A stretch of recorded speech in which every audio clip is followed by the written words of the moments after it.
Dopamin trap. Kenapa sih kita susah lepas dari yang namanya handphone? Pada kesempatan kali ini saya ingin mengajak kita semua untuk membahas sesuatu yang sangat dekat dengan kehidupan kita sehari-hari, sesuatu yang mungkin kita lakukan setiap hari tanpa benar-benar kita sadari dampaknya untuk kedepannya. We see rates of depression and anxiety and suicide and loneliness going up among young people. And I'm concerned that social media is an important driver of that youth mental health crisis. That causes changes in the brain and essentially hijacks the brain, which causes you to then neglect all your activities of daily living. Going to work, your relationships, your hygiene, and so on and so forth. If somebody carries their phone wherever they go, like they physically feel anxiety if they put it down. When they're with their friends and have to have it up the entire time looking at the phone while they're with their friends. You know, when they wake up in the morning and check their phone before they say good morning to the person sleeping next to them. Saya ingin memulai dengan pertanyaan sederhana namun sangat relevan. Pernahkah kalian buka handphone hanya untuk 5 menit saja? Apakah pernah? Saya rasa tidak mungkin. Mungkin hanya untuk membahas pesan, notifikasi, atau sekedar nonton video singkat. Kemudian tanpa kita sadari, waktu berjalan begitu cepat dan ternyata 5 menit tersebut berubah menjadi 1 jam, bahkan bisa lebih daripada itu. Dan yang lebih menarik lagi adalah ketika kita selesai menggunakan handphone tersebut, seringkali kita tidak benar-benar ingat apa yang telah kita lihat atau kita konsumsi, atau bahkan tujuan awal kita untuk membuka handphone tersebut. Research shows 95% of teens are on social media. More than a third say they're on constantly. And teens spend an average of 3.5 hours each day on these kinds of apps, something research shows can double the risk of experiencing symptoms of depression and anxiety. So it's one thing to choose dopamine instead of here and now because it gives you pleasure. That's a choice. But it can very easily get to the point where you're no longer in control. You're no longer making choices. Dopamine is controlling you. Fenomena ini bukanlah suatu hal yang jarang terjadi, melainkan sesuatu yang sangat umum dan hampir dialami oleh semua orang, terutama di era digital seperti saat ini. Sebagian besar dari kita, terutama saya, mungkin langsung menyimpulkan bahwa hal ini terjadi karena kurangnya kedisiplinan diri, kurangnya kontrol diri, atau kebiasaan buruk yang kita miliki. Kita sering mengatakan pada diri sendiri bahwa kita harus lebih fokus, kita harus lebih baik atau lebih bijak dalam menggunakan waktu, dan kita harus mengurangi penggunaan handphone. Namun pada kesempatan ini saya ingin mengajak kita semua untuk melihat fenomena ini dari sudut pandang yang berbeda, bukan hanya dari sisi individu, tetapi dari sistem yang ada di sekitar kita. Saya ingin mengajak kalian untuk mempertimbangkan satu kemungkinan bahwa mungkin masalah ini bukan hanya berasal dari kita sendiri, tetapi juga ada sistem yang dirancang untuk membuat kita terus menggunakan handphone tanpa henti. Untuk memahami hal tersebut, kita perlu melihat lebih detail dalam mengenai beberapa cara kerja otak manusia, khususnya dalam hal yang berkaitan dengan motivasi, kebiasaan, dan rasa keinginan. Di dalam otak manusia terdapat suatu zat kimia yang disebut dengan dopamin. Secara ilmiah, dopamin adalah senyawa kimia yang berfungsi sebagai neurotransmitter atau pemberi sinyal kebahagiaan pada diri kita. Seseorang mendapatkan suatu reward atau ganjaran, dan dopamin memiliki peran yang sangat penting dalam sistem yang dikenal sebagai reward system atau sistem penghargaan. Lalu, bagaimana cara kerja atau proses pelepasan dopamin itu terjadi? Sistem ini pada saat dirancang untuk membantu manusia bertahan hidup dengan cara memberikan rasa senang atau kepuasan pada saat kita melakukan hal-hal yang dianggap penting. seperti makan, berinteraksi sosial, atau mencapai suatu tujuan. Namun, terdapat satu kesalahpahaman yang cukup umum di masyarakat, yaitu anggapan bahwa dopamin adalah hormon kebahagiaan. Padahal, jika kita melihat dari sudut pandang ilmiah, dopamin tidak sepenuhnya berkaitan dengan kebahagiaan, melainkan lebih berkaitan dengan keinginan atau dorongan kita untuk terus mencari sesuatu yang mungkin akan memberikan kepuasan.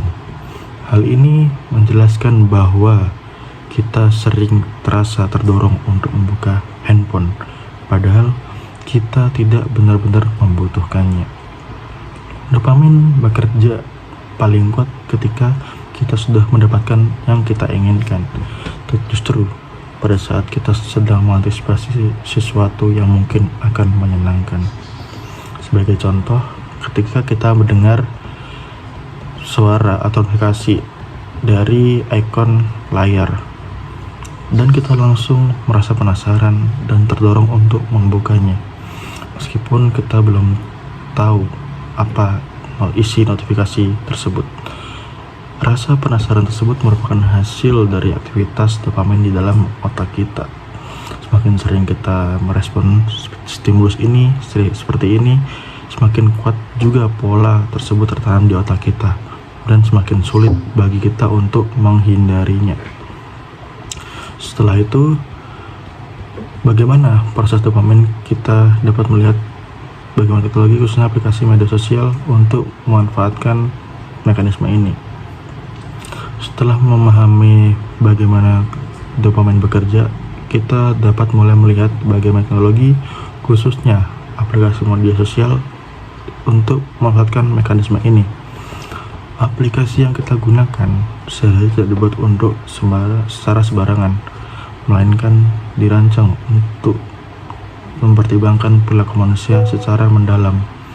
Salah satu fitur yang sangat umum adalah infinite scroll, yaitu kemampuan untuk terus menggulir tanpa batas.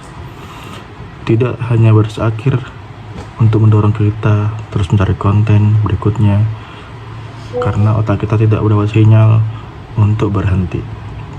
Selain itu, terdapat juga notifikasi yang dirancang untuk menarik perhatian kita secara instan, baik secara visual, getaran, tampilan visual seperti warna yang mencolok. Fitur lain yang sangat berpengaruh adalah sistem hadiah yang tidak pasti, di mana kita tidak selalu menemukan konten yang menarik, tetapi seringkali kita menemukan sesuatu yang sangat menarik. Dan hal ini buat kita terus mencoba dengan harapan menemukan hal yang lebih menarik berikutnya. Fenomena ini dikenal dengan variable reward, dan prinsip ini juga digunakan dalam mesin judi, di mana ketidakpastian justru membuat orang semakin ketagihan. Selain itu, aplikasi juga menggunakan algoritma yang mempelajari perilaku kita, seperti apa yang kita sukai, berapa lama kita menonton suatu konten, dan bagaimana kita berinteraksi dengan aplikasi tersebut. Dengan informasi tersebut, aplikasi kemudian menyajikan konten yang semakin sesuai dengan preferensi kita, sehingga kita semakin tertarik untuk terus menggunakannya. Akibat dari semua mekanisme ini adalah meningkatnya waktu penggunaan handphone yang seringkali tidak kita sadari. Dampak dari kondisi ini cukup signifikan. Salah satunya adalah penurunan kemampuan fokus kita, dan kita menjadi terbiasa untuk menerima informasi dengan cepat, singkat, sehingga sulit untuk berkonsentrasi dalam waktu yang lama. Selain itu, produktivitas juga dapat menurun karena kita sering terganggu oleh handphone, sehingga sulit untuk menyelesaikan suatu pekerjaan dengan maksimal. This is very important. The higher the peak in dopamine and the faster the rise to that peak, the further below baseline the dopamine drops after the drug wears off. That drop below baseline triggers the desire and the pursuit for what? For more. And so this sets in motion a vicious loop where people start pursuing peaks in dopamine that can come very fast without much effort. And that's one of the ways in which addictions start to take hold. Oleh karena itu, penting bagi diri kita untuk menyadari kondisi dan mulai mengambil langkah serius untuk mengatasinya. Langkah pertama yang kita lakukan adalah mengurangi gangguan seperti matikan aplikasi yang tidak penting. Kemudian kita juga melatih diri kita untuk tidak langsung merespon setiap keinginan untuk membuka handphone. Kita juga bisa mengganti kebiasaan tersebut dengan aktivitas lain yang lebih bermanfaat seperti membaca, berolahraga, atau berinteraksi langsung dengan orang lain.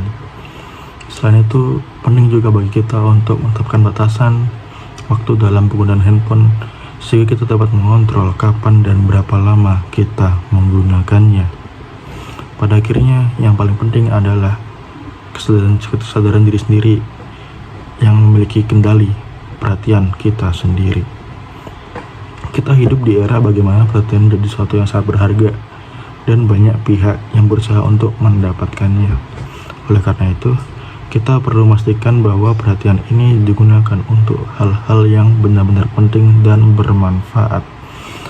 Dari seluruh pembahasan yang telah saya sampaikan, kita dapat memahami fenomena yang sulit lepas dari handphone bukanlah sekedar kebiasaan sederhana, melainkan hasil dari interaksi cara kerja otak manusia dan desain teknologi yang sangat canggih. Kita tidak bisa menyalahkan diri kita sendiri, karena di balik setiap aplikasi yang kita gunakan terdapat sistem yang memang dirancang untuk mempertahankan perhatian kita selama mungkin. Lalu bagaimana cara kita menjaga kestabilan dopamin? Mari kita lihat dulu beberapa pemicu dopamin yang berasal dari pemicu positif dan pemicu negatif. Dari pemicu positif adalah olahraga, makanan sehat, meraih tujuan, menerima penghargaan, dan hubungan sosial. Lalu ada juga pemicu negatif yang adalah alkohol, narkoba, judi, porn, dan sosial media. Berikut adalah cara untuk melakukan detox dopamin yang sudah saya sesuaikan dan saya ambil langsung dari ahlinya, yaitu Dr. Jin Sung, yaitu dengan cara menghindari junk food, makan makanan mengandung phenalanin, olahraga, hindari media sosial, video game, porn, minum energi, judi, atau gambling. Namun di sisi lain kita juga tidak boleh menyerahkan kendali tersebut, dan pada akhirnya perhatian kita adalah tanggung jawab kita sendiri, dan bagaimana cara kita menggunakan waktu dan bagaimana kita mengolah fokus yang akan menentukan kualitas hidup kita.